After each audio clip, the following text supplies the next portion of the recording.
En fait, j'ai demandé à Le Goût des Lames pour acheter un couteau et suis reparti avec une voiture. On m'a conseillé le goût des lames, mais ce mec connaît rien en bagnole.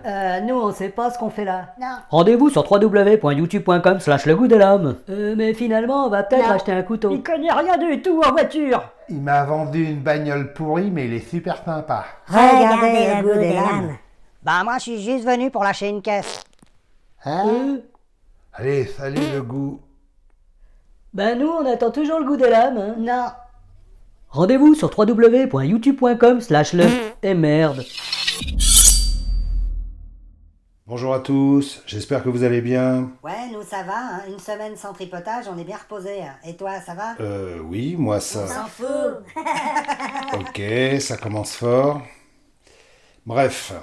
Donc, si vous aimez les pliants solides, avec une bonne lame bien longue, un manche confortable et qui vous donne pas l'impression de vous trimballer le couteau de Rambo, j'ai ce qu'il vous faut. Voici le Cold Steel Range Boss. Alors ce Range Boss, vous avez vu, je vous le fais avec l'accent, hein. C'est une nouveauté de cette année, parmi quelques autres, hein, parce qu'on peut dire que 2021 a été une très bonne année chez Cold Steel. Ils ont sorti quelques couteaux très intéressants et même parfois assez rigolos. Ouais, bah pas comme toi, hein. Donc, ce Cold Steel Range Boss est une nouveauté de 2021 et avant de vous faire les présentations, je vais vous donner ses spécifications.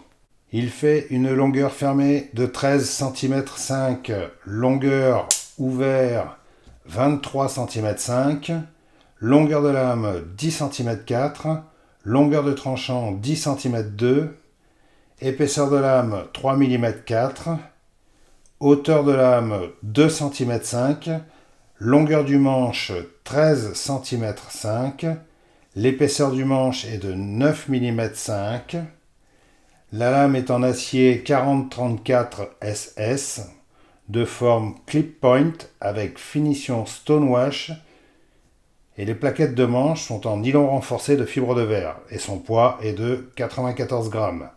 Ce sont évidemment des mesures que j'ai effectuées moi-même parce que souvent sur les sites internet ou même sur les sites de constructeurs, les mesures ne sont pas tout à fait exactes. Comme on peut le voir dans ma main, ce Range Boss n'est pas un petit EDC. Hein. Comparé par exemple avec le Rat 1, le Cold Steel Airlight, et puis le WeKnife Banter, puisque c'est celui que j'ai en permanence sur moi. Comme on peut voir, ce Range Boss est le plus long de tous. Hein. On voit bien que c'est un couteau assez grand, mais extrêmement fin. Hein. Moins d'1 centimètre d'épaisseur sur une grande longueur comme ça change pas mal de choses quant à ses usages. Hein. D'ailleurs, c'est le fondateur de Cold Steel, Lynn Thompson, qui le dit lui-même, avec beaucoup de justesse. C'est un couteau qu'on pourra emmener partout et qui sera ridicule nulle part.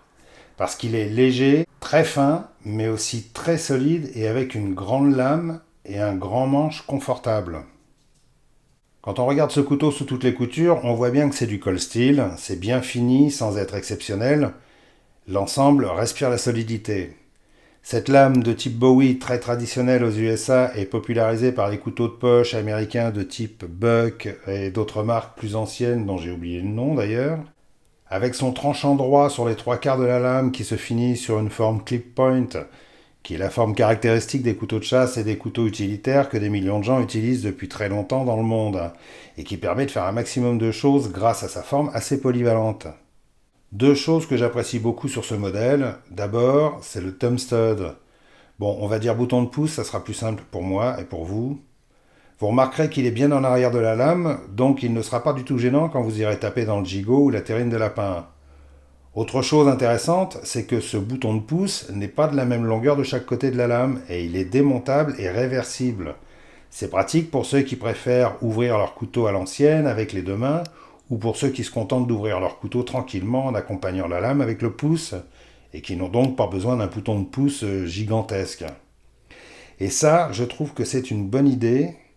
C'est pas nouveau, mais c'est intelligent. Mais je rassure les amateurs d'ouverture virile et valorisante, hein, avec le thumb stud plus long et le petit coup de poignet qui va bien, on fait très bien claquer la lame.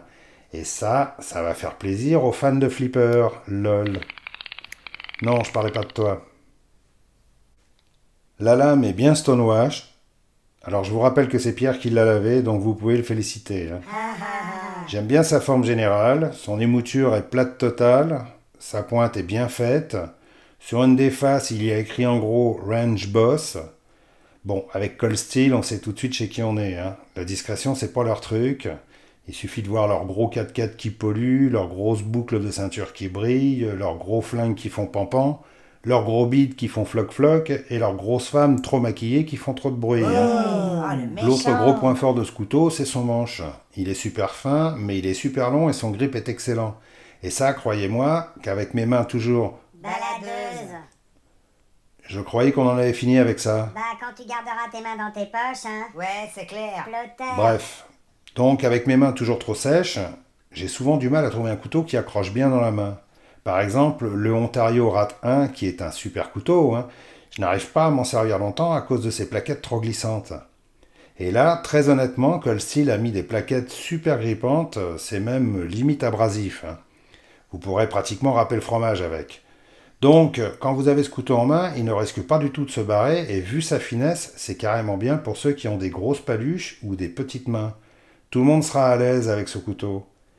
Cette matière, Cold Steel l'avait déjà employée sur le SR1 Light, que j'avais présenté dans une précédente vidéo, et dont je suis vraiment content. Les plaquettes sont assez fines, il n'y a pas de platine en acier, elles sont même plutôt souples, mais comme tout est maintenu par le système Triad Lock et un backspacer assez long, ça donne un couteau vraiment solide, et ça on peut faire confiance à Cold Steel, les couteaux solides c'est leur truc. Hein. Le Triad Lock est assez dur au début, comme sur tous les modèles qui ont ce système. Il faudra une bonne force dans le pouce pour bien l'enfoncer et dégager la lame. Hein. Mais je vous rassure, avec le temps ça s'assouplit. Par contre, c'est toujours le système de verrouillage le plus solide existant dans le monde des pliants, hein, qui, je le rappelle, au passage, a été inventé par monsieur Andrew Demko, de chez Cold Steel. Le clip est réversible en position tip-up, c'est-à-dire pointe en haut. Il est assez court et assez dur, hein, et quand vous avez ce couteau dans la poche, vous risquez pas de le perdre, hein, ça agrippe super bien le tissu. Ça fait partie des clips qui ont un peu tendance à massacrer les bords de poche, comme il y en a beaucoup. Hein. Bon, la solution, c'est de desserrer légèrement les vis de fixation pour lui donner un peu plus de souplesse. Par contre, son clip ne permet pas un port très profond. Hein. Cold Steel s'est jamais trop emmerdé avec ça. Je suppose qu'au Texas, on s'en fout un peu des deep carry, pocket, machin truc. Mais le gros avantage de ce couteau, hormis sa longueur, c'est quand même sa finesse, qui permet un port pas trop encombrant et assez discret, et qui aura l'avantage, quand vous danserez un slow, de ne pas donner l'impression que vous êtes trop content, comme dirait Blanche Gardin. Vous voyez ce que je veux dire? J'ai rien compris. T'inquiète, moi non plus. Sinon, la prise en main de ce Ranger Boss est très bonne, hein. En tout cas bien meilleure que pas mal de couteaux qui ont cette finesse de manche. Ce qui est intéressant, c'est qu'il est long, qu'on l'a bien en main, et qu'on n'est pas obligé d'assurer sa prise en permanence parce que le couteau cherche à se barrer. Hein. Et le clip est extra plat lui aussi, donc on ne le sent pas du tout quand on force et quand on serre le manche très très fort. Et ça, c'est très fort. Lol. Sa manipulation est facile, il s'ouvre sans aucun problème, de toutes les façons possibles. Il faut quand même l'aider un petit peu en donnant un petit coup de poignet. Et comme je l'ai dit précédemment, pour le fermer, ça demande un peu de force et une certaine habitude. Hein. Mais dans l'ensemble, c'est un couteau très agréable. Alors à quoi ce couteau sera destiné? Bah, à part les grosses tâches bushcraft, comme couper une forêt entière pour alimenter un minuscule réchaud à bois, et se dégager une clairière entière pour accrocher son hamac ou poser son matelas, ce couteau sera capable d'à peu près tout. Il est assez solide pour se lâcher sur des morceaux de bois, et sa longueur de lame en fait un couteau très agréable pour quelques travaux de cuisine. Je sais que certains sur YouTube n'utilisent que leur couteau EDC pour faire la cuisine. Enfin, c'est ce qu'ils font croire. Lol. Donc, ce Ranger Boss s'en tirera vraiment très bien, hein, que ce soit pour préparer son dîner ou pour se débarrasser des dizaines de cartons qui encombrent le garage. C'est vraiment un couteau agréable et je pèse mes mots. Hein. Cold Steel a tout à fait compris que ce qu'on demande à un couteau, c'est de servir et de servir bien. En ce qui concerne son acier 4034, je ne peux pas encore me prononcer car j'ai pas encore assez de recul et il y a très peu d'informations sur cet acier. Hein. Bon, hormis les éternelles formules chimiques dont tout le monde se branle et moi en premier. Hein. Mais je peux au moins dire qu'après tous les tests de coupe que j'ai effectués, le tranchant a très bien résisté, et ça au moins c'est du concret. Hein. En conclusion, j'aime bien ce Range Boss, il est simple, il est facile, c'est pas le couteau avec des spécifications à faire pâlir de jalousie ses camarades, il n'est pas fait pour frimer, il est fait pour bosser et rendre service dans plein de situations de la vie, que ce soit à la chasse, en camping, en rando, au boulot, aux toilettes ou dans la cuisine. C'est un excellent couteau que j'apprécie beaucoup, agréable en main, avec une longue lame, et en plus j'adore les formes clip point, moi. Je devais être un Américain dans une vie antérieure, je pense. Voilà, j'en ai terminé avec cette revue, j'espère qu'elle vous a intéressé. Si c'est le cas, mettez-moi le pouce qui fait du bien. Si c'est pas le cas, mettez-le moi quand même, bande d'hypocrites. Et donnez-moi votre avis sur ce couteau, ça m'intéresse. J'ai encore des choses miam à vous montrer. En attendant, abonnez-vous et activez la cloche pour être averti de mes prochaines vidéos. Je vous rappelle qu'il reste 2 pointes de couteau à deviner dans la partie communauté. Et à ce propos, ce couteau, je l'ai acheté sur le site thebestknife.eu au prix de 47 €, frais de port compris. Hein. Je vous mettrai un lien dans la description sous la vidéo. Je vous remercie de m'avoir supporté. En attendant les prochaines vidéos, restez affûtés, restez fluides, restez vigilants avec le virus. Protégez-vous ainsi que vos proches. Et faites-vous vacciner, hein, qu'on ne soit pas obligé de se retaper un reconfinement à la rentrée à cause de quelques conspirationnistes anti-vaccins. Allez, ciao ciao, bye bye. Allez, on se casse. C'est bien, Flipper.